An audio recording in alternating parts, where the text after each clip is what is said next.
It is the story of Japanese Americans right here in the United States, a dark part of our nation's history, when during World War II, the U.S. government forced the incarceration of more than 125,000 Americans of Japanese descent, considering them the enemy.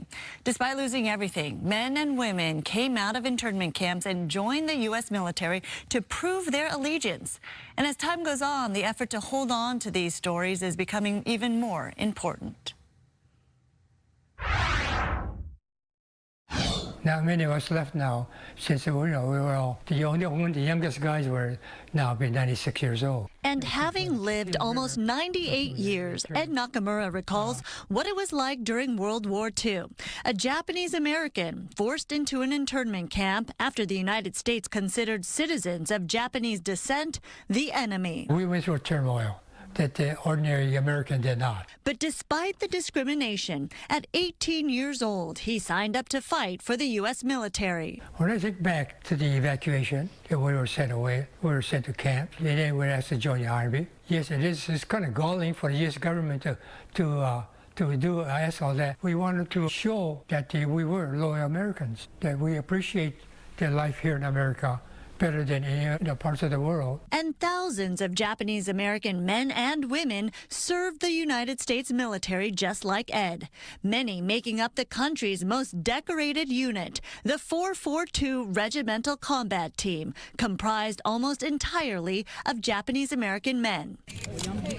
Dozens of those heroes are laid to rest here at Evergreen Cemetery in Boyle Heights, with the statue of soldier Sadao Munemori, the Medal of Honor recipient who threw his body over a grenade to save the lives of his fellow comrades.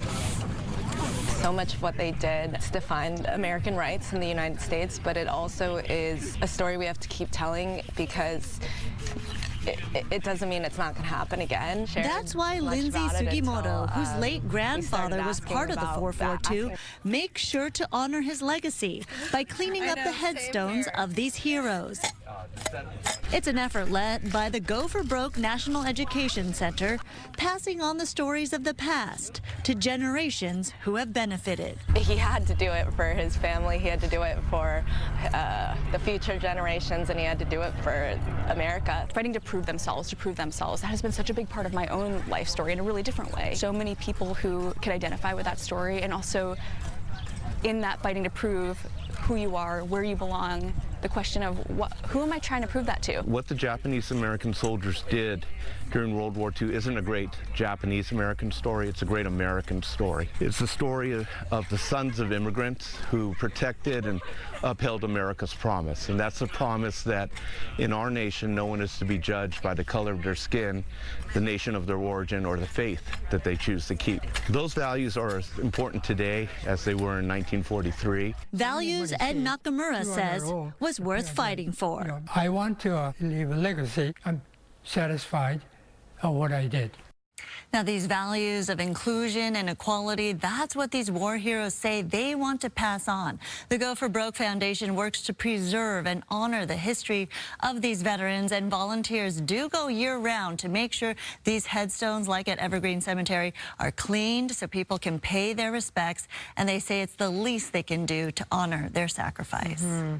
Important storytelling. It's an extra layer of admiration.